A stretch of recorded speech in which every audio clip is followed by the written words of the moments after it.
Nouvelle analyse, panique générale. Des économistes tirent la sonnette d'alarme.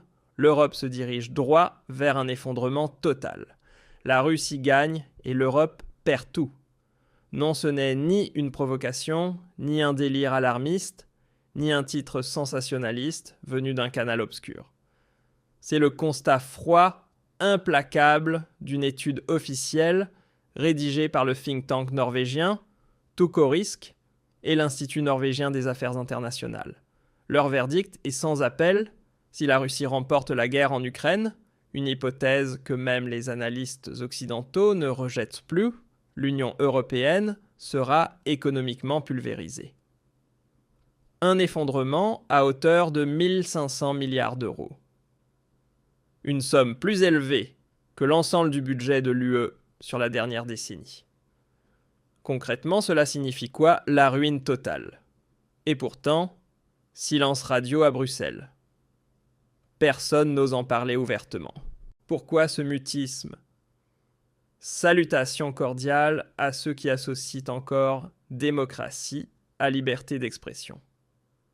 Bienvenue dans le grand camouflage. Car non, ce désastre n'est pas un hasard. C'est le fruit d'un calcul politique. Tandis que les médias occidentaux et les commissaires européens s'égarent dans leurs rêveries idéologiques de véritables stratèges, tirent la sonnette d'alarme. La conclusion de l'étude norvégienne est limpide: une victoire russe coûterait à l'Europe 2 fois plus cher qu'une victoire ukrainienne. 2 fois. Alors maintenant qu'on m'explique pourquoi l'on continue à injecter des milliards dans un projet que ces mêmes experts considèrent déjà comme perdu.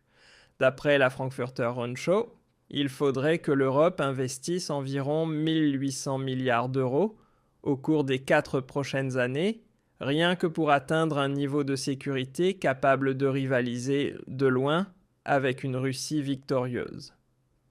Et ce n'est pas tout.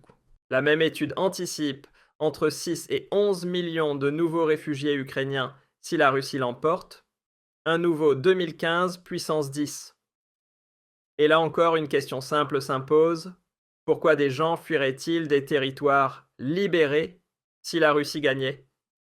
Surtout quand le gouvernement ukrainien y a déjà perdu toute légitimité. La propagande nous vante une fable: tout le monde rêverait de vivre à l'occidental.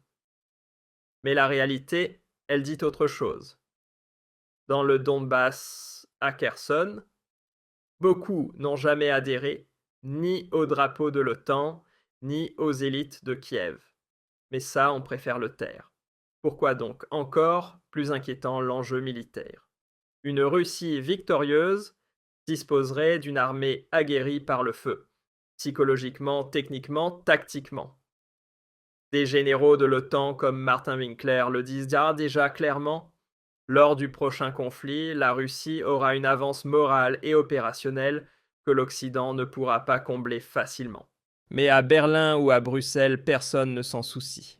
Là-bas, on préfère rêver à des équipages de chars diversifiés et à des drones de combat neutres en carbone. Bienvenue dans la folie postmoderne. Et voici le prochain choc malgré les sanctions. La Russie est capable de relancer son industrie de l'armement bien plus vite que le monde occidental. Selon les estimations officielles, il faudra à l'Europe des décennies pour simplement suivre le rythme de production militaire russe. Des décennies. Et tout cela survient à un moment où la Chine, l'Inde, l'Iran et d'autres nations du Sud global resserrent leurs liens avec Moscou. Voilà le visage de l'ordre mondial multipolaire en train d'émerger. Et l'Union européenne, elle n'en est plus un acteur. Elle est reléguée au rang de spectatrice, de perdante. Mais le plus explosif est souvent ignoré dans toutes ces analyses. Car au-delà des pertes militaires ou économiques, c'est une autre vérité qui dérange l'affaiblissement programmé du système financier occidental néocolonial sur lequel repose toute sa domination. Depuis des décennies, l'UE vit, ou plutôt parasite, aux dépens du reste du monde à coups de réserves de devises, de déséquilibres commerciaux, de prêts du FMI et de chantage géopolitique. Mais si l'Occident perd cette guerre contre la Russie, il perd aussi son droit autoproclamé à dominer la planète. Les pays des BRICS se renforcent. Le dollar perd de son hégémonie. L'euro vacille à son tour. Et l'Union européenne, dans tout ça, c'est simple, elle s'effondre. Et que font les élites de Bruxelles ? Rien. Elles poursuivent la même ligne. Elles prient pour un miracle. Elles attendent la prochaine salve de missiles pour les troupes de Zelensky, le prochain colis militaire venu de Washington. Mais même là-bas, avec Donald Trump de retour, le vent a tourné depuis longtemps. Trump ne veut pas d'une guerre éternelle en Europe. Il mise sur les accords, la diplomatie. Sur l'Amérique d'abord, pas l'Ukraine d'abord. Et Merz en Allemagne. Lui, il continue à battre la cadence de la fanfare transatlantique, qu'importe le prix, et il sera colossal. Petite parenthèse, mais cruciale si tu penses encore que l'État te protégera lors de la prochaine crise, regarde autour de toi. La vérité, c'est que tu es seul, et sans plan solide, tu seras balayé. C'est précisément pour ça que nous avons conçu notre système de préparation aux crises, un programme complet étape par étape pour protéger ton argent, ta liberté et ta vie. Le lien est en description.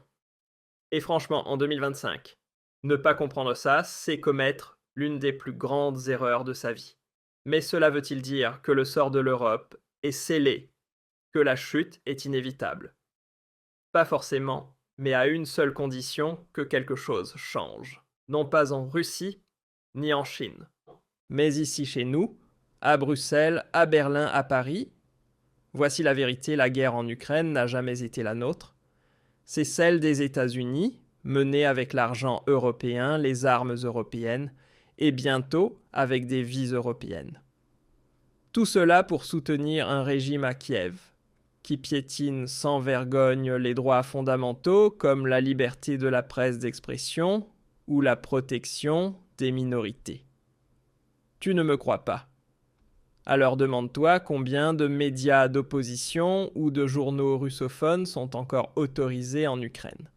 Petit spoiler aucun, salutations à ceux qui osent encore penser par eux-mêmes et à tous ceux qui ont le courage de regarder la réalité en face. L'Union européenne aurait eu toutes les occasions de désamorcer ce conflit. Elle aurait pu miser sur la diplomatie, sur des négociations, sur des garanties de sécurité pour les deux camps.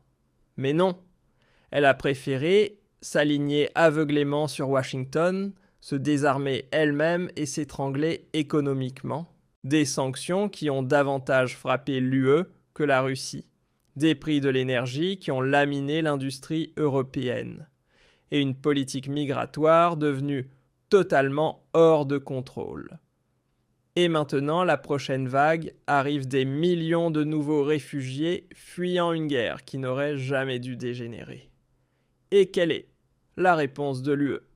Encore plus de sanctions, encore plus d'armes, encore plus de folie idéologique, pendant que la Russie a déjà mis en place de nouveaux corridors commerciaux avec la Chine, l'Inde, l'Iran et l'Afrique. Certains responsables politiques écologistes allemands débattent très sérieusement de la manière de mener une guerre tout en restant neutre en carbone. Ce n'est pas une blague. C'est notre réalité. Une réalité où l'idéologie a pris le pas sur la raison, où les citoyens paient l'addition pendant que les élites, elles sont bien à l'abri au sec. Mais alors, quelle serait l'alternative? Croire encore à une victoire contre la Russie, pure illusion. Quiconque pense cela aujourd'hui vit dans une bulle médiatique, car sur les plans militaires, économiques et géopolitiques, la Russie a déjà pris l'avantage.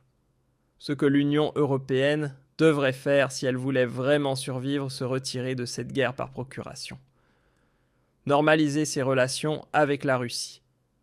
Choisir le partenariat plutôt que la provocation. Le dialogue plutôt que la diabolisation.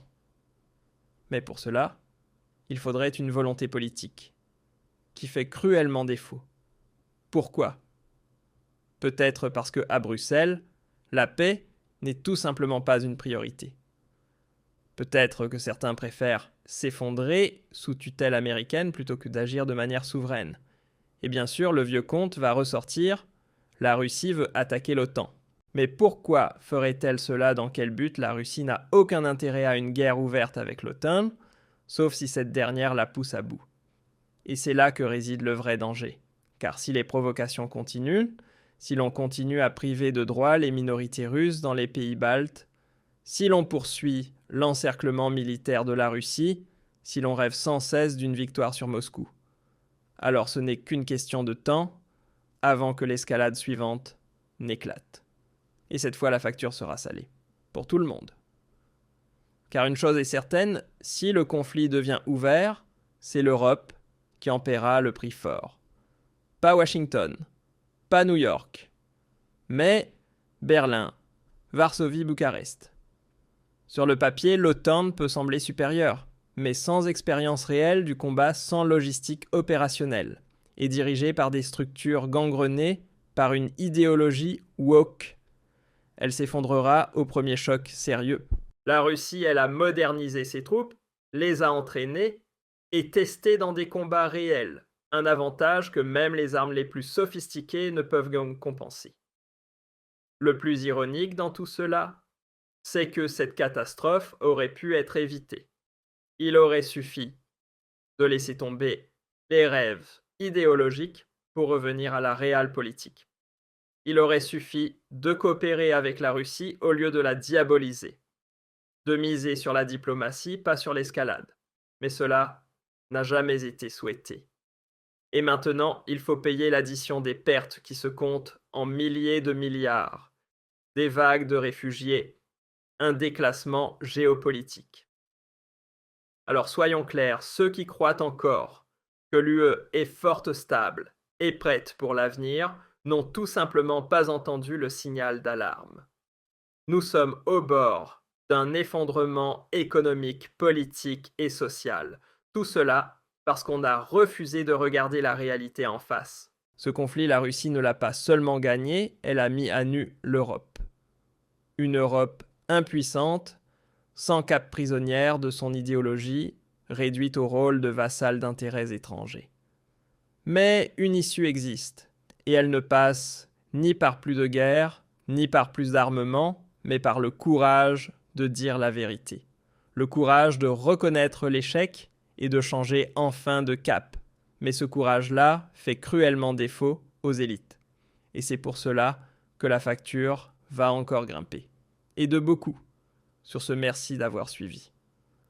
Pensez par vous-même, restez lucide. Et comme toujours, une pensée amicale à celles et ceux qui ne gobent pas tout ce qu'ils voient à la télévision.